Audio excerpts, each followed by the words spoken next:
Чайка?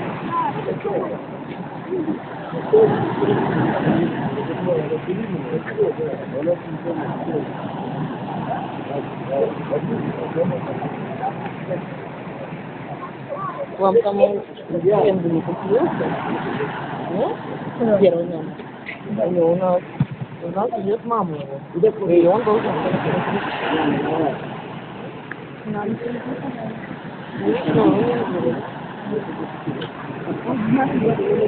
Должен.